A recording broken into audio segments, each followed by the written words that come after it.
Philippe Noiret était bien plus qu'un simple acteur.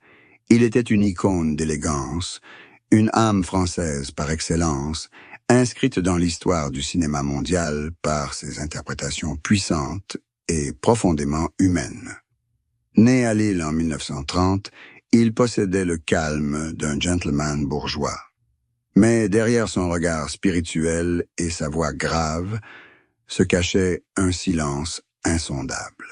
Dans ces dernières années, assis dans son appartement parisien historique, entouré de souvenirs et de prestigieuses récompenses, on pouvait encore discerner une tristesse inexplicable, l'ombre d'une âme apparemment détachée des feux de la rampe. Cette tristesse n'était pas simplement la lassitude de la vieillesse, ni seulement la douleur de la maladie, mais plutôt un secret longtemps enfoui, le regret de quelque chose de perdu ou d'inachevé dans sa vie brillante. Philippe Noiret apparaît toujours impeccablement vêtu de costumes parfaitement coupés et dégage une assurance naturelle. Pourtant, même ses amis les plus proches reconnaissent qu'il dissimule une part de lui-même, une part cachée que même des rôles classiques, comme celui d'Alfredo dans Cinéma Paradiso, ne parviennent pas à pleinement révéler. Est-ce la solitude d'un homme qui a passé sa vie à incarner d'autres personnages, oubliant de se confronter à lui-même, ou bien un secret de famille, une blessure d'enfance jamais complètement guérie? Son contexte actuel, au sein d'une industrie cinématographique en pleine mutation, ne fait que souligner l'aliénation de cet excentrique d'une génération plus ancienne. Il contemple par la fenêtre, où le soleil parisien dore les toits, et dans ce silence, on perçoit une faille silencieuse. Philippe Noiret ne s'est jamais plaint. Il a choisi le silence, exprimant ses sentiments par des froncements de sourcils ou de longs silences lors des interviews. Cependant, plus il la dissimulait, plus sa tristesse devenait palpable dans des yeux déjà las des projecteurs. Gardait-il pour lui une vérité sur l'amour, des erreurs passées, ou un fardeau de conscience qu'il n'avait jamais eu le courage de partager? Ses secrets étaient comme un brouillard enveloppant les derniers chapitres de sa vie, laissant entrevoir un cheminement spirituel tumultueux derrière la façade d'une star de cinéma. Il savait que le temps lui était compté, et que ce qu'il dissimulait pourrait l'emporter dans la tombe, ou devenir son ultime confession, libérant son âme du poids de la fausse perfection que le monde lui avait imposée pendant plus d'un demi-siècle. Chaque pas, chaque respiration de Noiret durant cette période était alourdie par les souvenirs, où ressurgissaient d'anciens visages et des promesses non tenues, lui rappelant que la gloire est vaine si le cœur porte encore une tristesse inexprimée, inexplicable. Pour Philippe Noiret, l'amour n'a jamais été un long fleuve tranquille. C'était un labyrinthe d'émotions complexes, de sacrifices silencieux et de chagrins irréparables. Son mariage durable avec Monique Chaumette est souvent cité comme un modèle idéal dans le monde artistique, mais derrière les apparences, la réalité était bien différente de ce que la presse laissait entendre. La vie de Noiret était une succession de luttes entre passion professionnelle et responsabilité familiale, où l'amour devenait parfois une prison dorée, entravant la liberté de l'âme de l'artiste. Au début de sa carrière, Noiret a vécu des émotions intenses et des amours éphémères qui l'ont profondément marqué, façonnant sa vision des femmes et de l'engagement. Les ruptures de ses premières relations ont ébranlé ses convictions, le poussant à garder ses distances, même avec ses proches. En épousant Monique, il espérait trouver un havre de paix, mais leur divergence de point de vue et l'immense pression de la célébrité ont peu à peu érodé leur lien. Pendant de longues périodes, ils ont vécu côte à côte comme deux ombres, partageant le même toit, mais leurs âmes évoluant dans deux mondes différents. Noiret cherchait souvent refuge dans le travail, fuyant la réalité dans des ateliers éloignés, laissant Monique affronter la solitude et les soucis du quotidien. Leur rupture ne fut pas due à une dispute violente, ni à une trahison flagrante, mais plutôt à une accumulation de silences prolongés, de questions sans réponse et de gestes d'amour qui avaient perdu leur sincérité. Il s'en voulait d'être trop égoïste, d'avoir fait passer son ego artistique avant le bonheur de sa compagne, mais en même temps, il se sentait étouffé par les attentes que le mariage faisait peser sur lui. Ces silences ne furent jamais révélés, car Noiret était un homme d'honneur et tenait à préserver l'image d'une famille heureuse aux yeux du public. Cependant, la douleur de ce manque de connexion émotionnelle le plongea à plusieurs reprises dans une légère dépression, le poussant à se demander si l'amour existait vraiment ou s'il n'était qu'une illusion créée par les humains pour combattre la peur de la solitude. Il aimait avec passion et la maladresse d'un homme incapable d'exprimer ses véritables sentiments. Des lettres d'amour jamais envoyées, des excuses étouffées et des regrets tardifs composent la mélancolique histoire d'amour de Philippe Noiret. Il savait qu'il avait blessé la femme à ses côtés et qu'il porterait lui-même ses cicatrices toute sa vie, y voyant le prix à payer pour son succès fulgurant au cinéma. À 66 ans, face à la fin de sa vie, Philippe Noiret consacra beaucoup de temps à la réflexion et, pour la première fois, révéla des pensées profondes sur la tristesse qui le hantait depuis des décennies.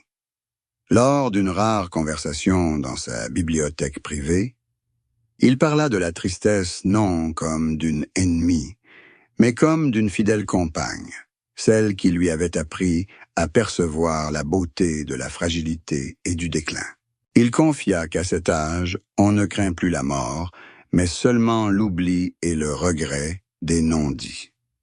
La tristesse de Noiret, comme il le confessa lui-même, était une conscience aiguë du passage du temps, du spectacle de ses pères disparaissant un à un et de son propre passage progressif dans le passé.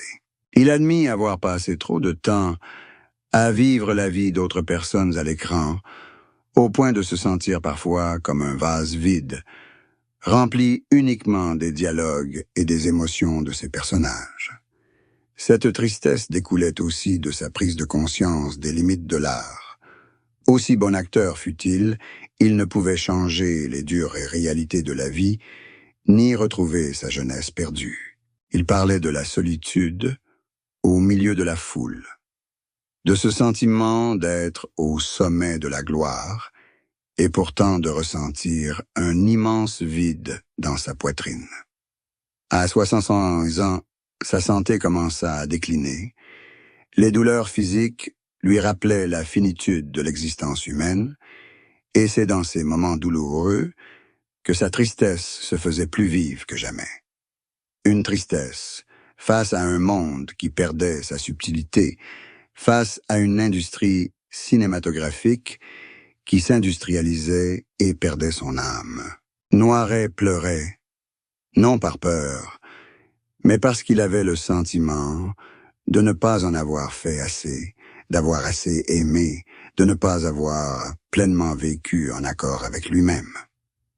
Il confiait que son plus grand chagrin était de réaliser que ceux qui lui étaient le plus proches étaient ceux qu'il comprenait le moins et réciproquement.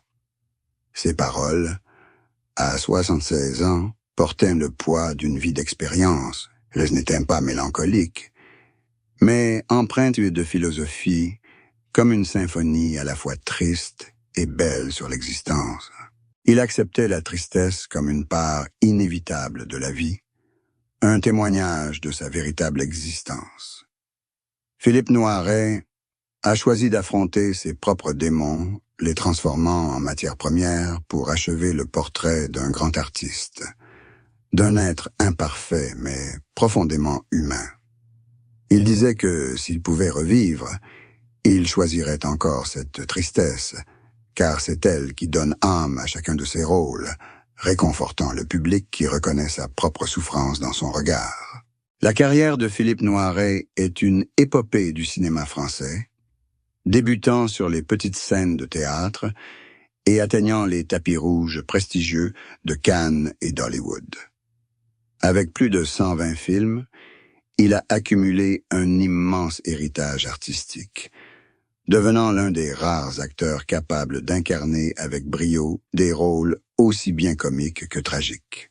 Cependant, derrière les applaudissements et les Césars, Noiret a dissimulé des secrets qui, s'ils étaient révélés, pourraient bouleverser la perception du public à son égard. Pendant des années, il a lutté contre une terrible insécurité concernant son physique et son jeu d'acteur, un secret qu'il a habilement dissimulé derrière une assurance et une dignité apparente. Il était constamment hanté par l'idée d'être un imposteur, que son succès était dû à la chance plutôt qu'à un véritable talent.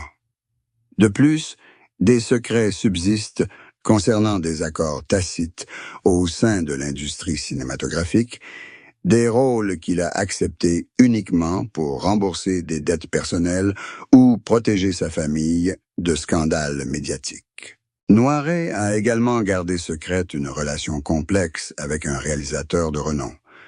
Un lien qui dépassait l'amitié, mais était empreint de trahison et d'exploitation artistique. Il a été témoin des aspects les plus sombres du monde du spectacle, de l'hypocrisie et de la cruauté qu'il n'a jamais osé révéler, de peur de ternir son image. Ces secrets le hantaient comme des fantômes, lui donnant l'impression de marcher sur un fil entre vérité et mensonge. De plus, peu savent que Noiret a un jour refusé des offres alléchantes d'Hollywood, non par fierté d'artiste français, mais par crainte de dévoiler ses lacunes linguistiques et sociales qu'il s'était toujours efforcé de dissimuler. Il utilisait sa carrière comme un bouclier pour une âme blessée, un homme constamment rongé par l'inquiétude du jugement du monde. Son professionnalisme exacerbé était avant tout un mécanisme de défense, lui permettant de tout contrôler autour de lui afin que personne ne puisse pénétrer son monde intérieur secret. Pendant des décennies, Philippe Noiret a mené une double vie, une star éblouissante sous les projecteurs et un homme accablé par des émotions refoulées dans l'ombre. Ses secrets ne concernaient pas seulement sa carrière, mais aussi des rêves inassouvis, des idéaux sacrifiés et des vérités sur lui-même qu'il n'a jamais eu le courage d'affronter jusqu'à ces dernières années.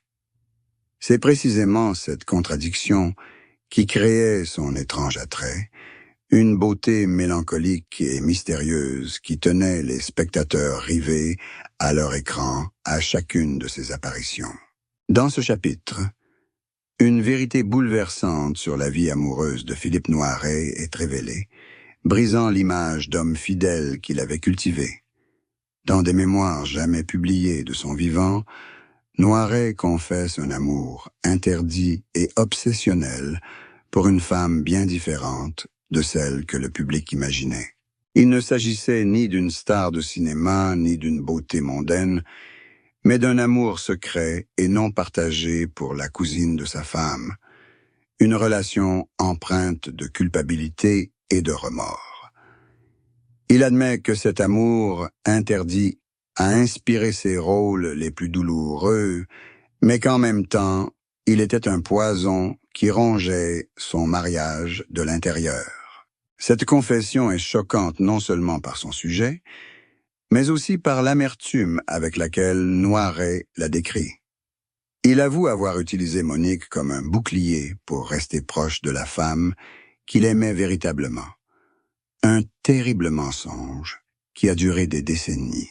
Cette vérité remet en question tout ce que l'on croyait savoir de sa fidélité, révélant une face sombre d'égoïsme et de désir incontrôlable.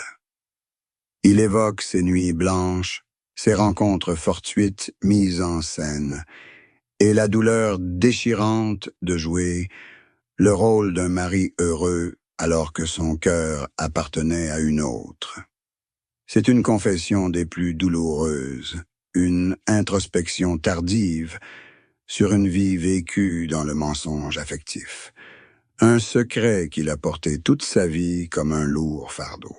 Bien qu'il ne se soit jamais remarié officiellement après la mort de sa femme, Philippe Noiret parlait souvent, dans ces dernières années, d'un nouveau mariage, une réconciliation avec son âme.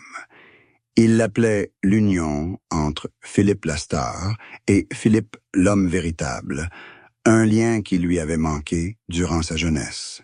Il confiait qu'après le tumulte de la célébrité, il avait appris à vivre avec la solitude et ses erreurs passées comme un nouveau compagnon de vie. Ce mariage n'avait ni alliance ni cérémonie, mais il exigeait un engagement plus grand que toute autre relation, une honnêteté absolue. Il passait du temps à converser avec les fantômes du passé, à présenter ses excuses à ceux qui l'avaient blessé et à apprendre à se pardonner. Noiret décrivait cet état comme le calme après la tempête, où il n'avait plus rien à prouver à personne.